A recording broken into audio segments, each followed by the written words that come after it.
Hi everyone, good morning. My name is Dion Greg Reyes and welcome back to our Adulting 101 Life Insurance for Filipinos Explained. I am a unit manager and life insurance consultant at the company. I represent AIA Philippines, formerly Philam Life. And we're now on episode 5. Apologies, medyo nawala ako for a while, but I'm back, no, to discuss yung ating part 2 ng ating ano nga ba ang kukunin kong life insurance. So in our previous episode, episode 4, we talked about the types no of life insurance, which is both the term and the VUL type of life insurance policies. It talks about what yung nature, no, the differences, the pros and cons of both types of life insurance, and ano yung probably bagay sa'yo. So I mentioned there, ikukwento ko yung portfolio ko, no? So which is yun yung pag-uusapan natin today. Plus, we will also talk about the different coverages, no, ng isang life insurance policy. So let's start siguro dun sa pangalawa, no, yung pangalawa kong binanggit, which is the different types of coverages. So in a life insurance policy kasi, no, although it's called life insurance plan, there are two types of benefits. Now, we call it the death benefit and the living benefits. Anong ibig sabihin nun? No? So, for the death benefit kasi, no, it's very straightforward. No? If in case the insured happens to encounter untimely death, no, whether an illness man yan, an accident, natural causes, no, we will give a lump sum amount for those na beneficiaries. Yung nalistang beneficiaries, yung maiiwan na normally nililistang beneficiaries dyan ay yung immediate family members like parents, asawa, kapatid, anak. No, yung normally yung nilalagay. So, pwede rin namang organizations, no, if you are an single citizen, no, wala kang any dependents, you can also enroll an organization no, to receive a lump sum amount in case na mawala ka. So, the death benefit, ang pinaka-purpose nun talaga is in case, no, biglang mawala no, or get taken out of the picture. So for example, yung uncertainty ng buhay na hindi natin kasi sure, di ba, if tomorrow magigising pa tayo or paglabas natin, pag-uwi natin, na we will be home safe or makakauwi pa tayo at all. No, because it's part of our risk no na dinadala natin sa pang-araw-araw. So if in case that happens, no, yung life insurance amount or benefit or the death benefit will be paid out no, or mabibigay doon sa beneficiaries na nangangailangan no, in replacement doon sa income na nawala. So let's say si Bogart no, it's my favorite, one of my favorite names sa aming training. Si Bogart, for example, he has a wife, meron siyang dalawang anak. So what happens if Bogart na supposedly uuwi in a certain day, no, and biglang he met in an accident on his way home. So paano yun, di ba? So bilang breadwinner si Bogart, so kawawa naman yung family na may iwan. So what happens now, if Bogart has a life insurance policy, for example, 5 million pesos. So kahit na Bogart is no longer with us, no, with his family, meron pa ring mabibigay no, or meron pa ring bubuhay doon sa family na naiwan. So, doon sa wife, doon sa 2 kids, they will be set for another, let's just say, 5 million will last them. Sabihin na natin, 2 to 3 years, probably 4 years, no, depending on their lifestyle. So, yun ang the fund will be used as an adjustment, no, while Bogart is gone. So, yun ang pinaka-purpose ng life insurance. Only if you focus on the death benefit. No, so ang kagandahan naman sa life insurance, it also comes with living benefits. Anong ibig sabihin nun? Meaning habang buhay pa. No, kasi hindi lang naman death no yung uncertainty sa buhay natin. So we have also dalawa pang D, no? The other one is disability and the last one is the dread diseases. No, doon muna sa disability. So example ko kanina no, si Bogart umuwi, kung hindi man siya namatay in an accident, no, sabihin na natin he encountered an accident and he got disabled. So, di ba ang tendency kapag disabled, wala ng income kasi hindi na makaperform ng pang-araw-araw na activities, hindi na makapunta sa trabaho. So, in a way, no, wala ng income yung family. So, usually, no, the disability, meron din tayong, for disabilities, meron din tayong insurance for that. Kasi if that happens, kawawa rin yung family. Although buhay pa si Bogart, no, hindi na siya makaka-provide sa kanyang family. So it's best na magkaroon din ng disability insurance, no, or accidental disability na coverage, kasi if in case that happens, meron pa ring magpo-provide, no, sa family even if buhay pa si Bogart. So yun isa sa mga risk din natin. So if an accident happens, kasi nga accident siya, hindi natin malalaman talaga. So yun yung pangalawa, no. After death, disability, the last would be dread diseases. So when we say dread diseases, ito yung mga critical illnesses. So normally dito yung papasok na yung big C or cancer, the stroke, heart attack, kidney failure, liver failure, no, coma, those types of illnesses, kasi those also require a certain amount of fund, no, to spend, no, if in case that happens. Kasi 'di ba, sa mga Pilipino uso yung diabetes, mataas yung cholesterol, high blood, no, heart diseases. So all of these things could trigger kasi at any moment, no, wala siyang pinipiling edad. Chronic kidney disease, I've heard in recent news, no, kahit na mga bata may CKD na. So we don't really know, no, when the critical illness or dread diseases might happen to us. So ako personally, I come from a family na mga cancer, yung one of our causes of death, yung basta sa lineage ng tatay ko, no, marami sa kanila may mga critical illnesses. And hindi talaga maiwasan. No, so if that happens, say go back tayo kay Bogart, no, kawawa naman si Bogart.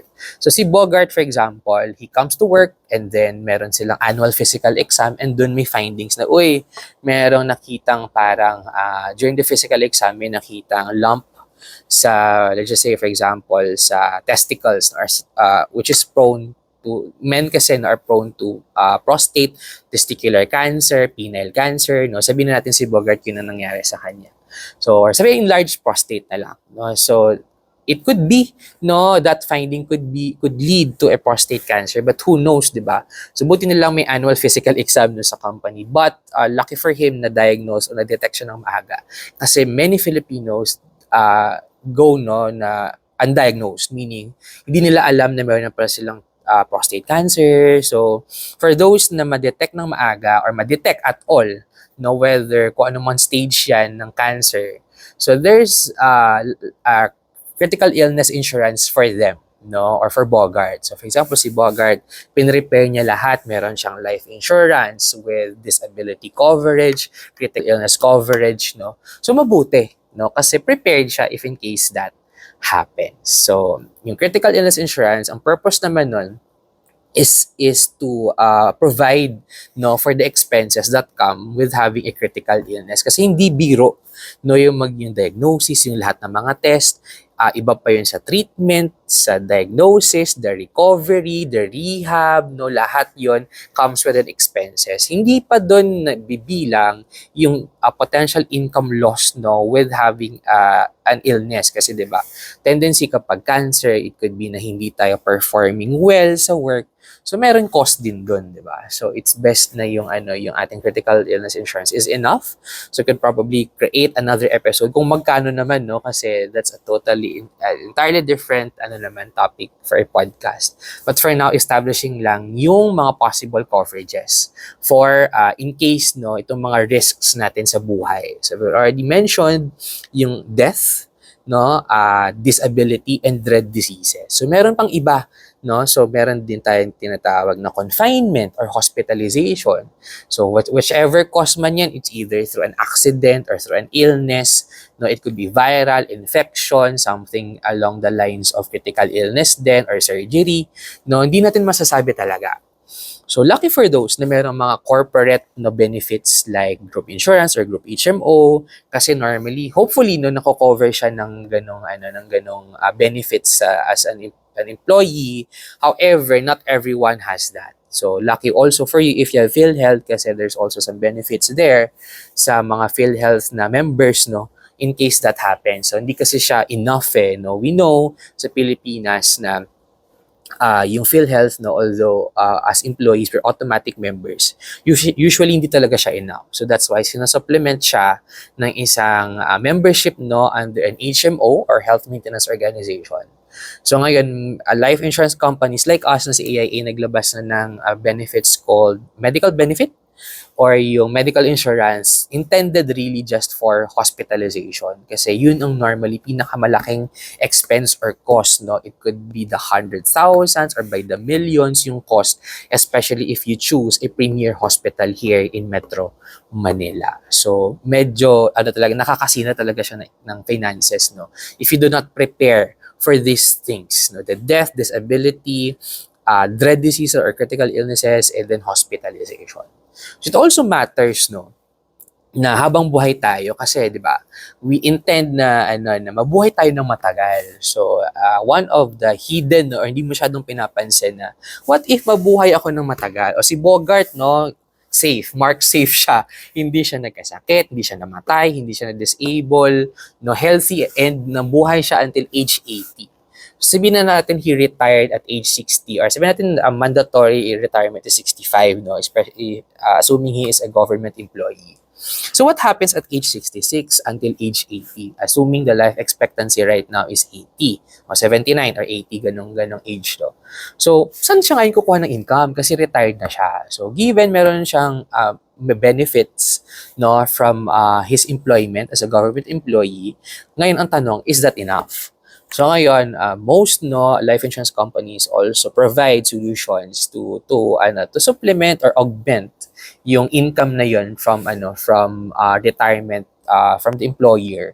Ngayon, you can also get one, no, for yourself. Like meron tayong mga government mandated na retirement programs na voluntary, no? So you could I heard about yung Pera, yung MP2 that could also be an option, no? So maraming platforms, and at the same time, mga life insurance companies also has retirement plans in place if in case, no, kailangan ng additional support, no, financial support when that time comes ng retirement. Okay? So yun ang mga highlights na mga kailangan nating i-consider in getting a life insurance plan. So ano ba yung mga benefits na makukuha, no? Not just for the sake, meron akong insurance. Kasi it's worth noting that not all life insurance plans are the same. So right now, if you're listening, naisip mo, meron naman akong insurance, but are you sure that you're adequately or enough yung insurance mo? Kasi ang tendency ng mga Pilipino magsasabi, no, especially I have some clients na sabi, meron na akong insurance diyon. So I always, no, I advocate for a policy review para at least, no, ma-realize na kulang pala tong existing ko na insurance. So it could really be helpful, no, kasi hindi naman you can always say no naman to your agent or consultant na friend na nasa insurance, just to have that awareness, no, na ito yung kailangan mo, because that's how I approach my clients. I let them decide on what they want to do next with their current insurance portfolio, just to let them know na, hey, this is your current plan, tapos ito yung meron ka, ito yung wala ka. So that's how I normally do my policy reviews, para at least, no, on my end na nasabi ko yung natagawa ko yung trabaho ko, no, to provide a consultation, no, para kaming doktor kasi, 'di ba? As I mentioned in my previous episode, na dinadiagnose namin each client, each prospect is a different case, no, and then we provide a diagnosis, and then ito yung solution namin, like doctors. Ganun siya. So meron ding ibang benefits like riders, na we call it insurance riders sa insurance, life insurance, that you can attach different riders, no. That includes a hospital income benefit. So ang purpose naman nun is that for each day of confinement, you get an allowance. So ang pinaka purpose nun is that di ba, pag na-confine ka, you're also less likely or out of work talaga, no, kasi nga naka-confine ka sa hospital, no. Save yourself from the hassle of working, no, kahit remotely. And then kasi kung meron ka namang hospital income benefit, that's the role or the purpose of that rider. Hindi mo naisipin yung arawan mong sahod for that day because meron kang rider na ganon. So for example, you included in your life insurance plan these riders, sabihin natin 5,000 per day. So each day of being confined in the hospital, you have 5,000 na pwede mong magamit, no, as income replacement while you are away, no, na while not at work, no, na nasa hospital ka. So, di mo naiisipin, no? So, that's also one of the benefits. And also, meron din tayong ibang riders like waiver of premium. So, if in case of an illness or disability or namatay yung owner, no, for those na minor yung insured, the future premiums may be waived, no, in any scenario that happens. So, depending dun sa waiver of premium kasi iba-iba rin yun yung types of waiver of premium.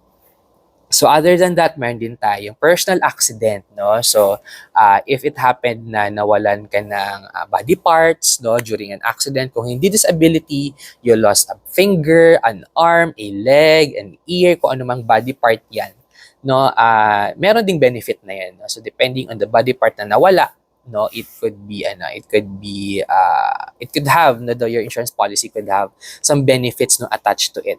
And then if it happened while riding a ticketed public transportation or due to acts of nature, meron kami ring plan that doubles the amount if you lost a body part or loss of use of body parts, hindi mo na siya magamit, no, you double the benefit, no, if it happened while riding ticketed public transportation or due to acts of nature. So, maraming options, no?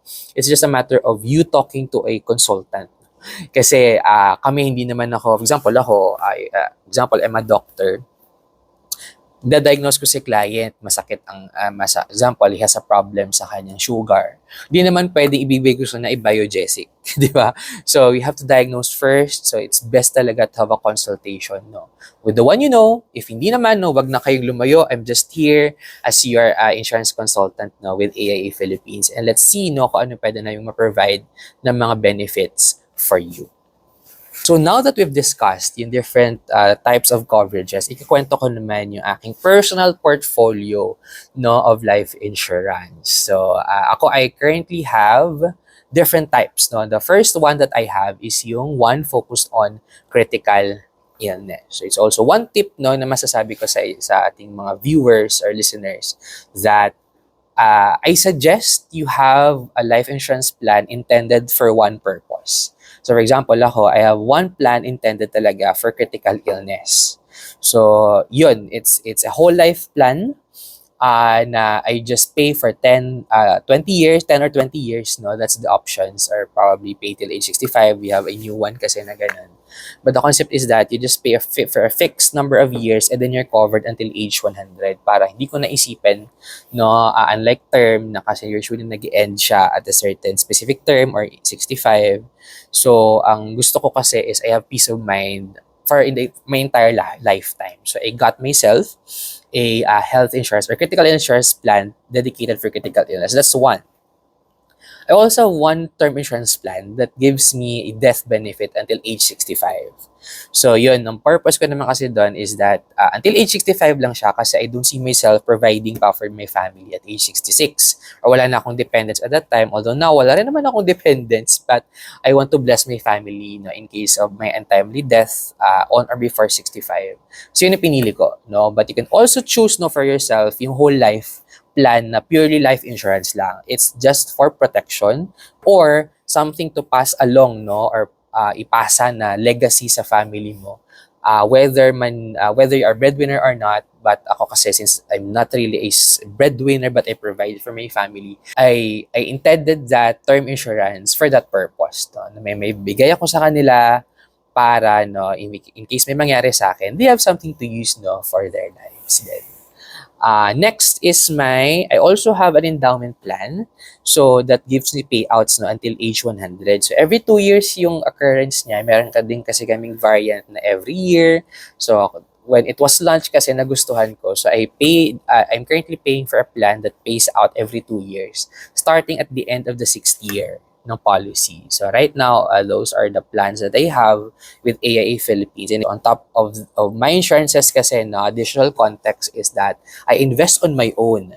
So meron akong investment portfolio. I invest directly in stocks. So wala akong VUL. No, I currently do not have a VUL plan kasi, no, I intend na ako na lang mag-i-invest on my own. So plans in the future, of availing, magdadagdag pa ako ng insurance policies, no, for me and my family kasi I believe, no, life really is uncertain. Di natin talaga masasabi yung buhay natin. So ako, I'd rather na pay a small premium for me to receive a big amount in the future if in case something happens.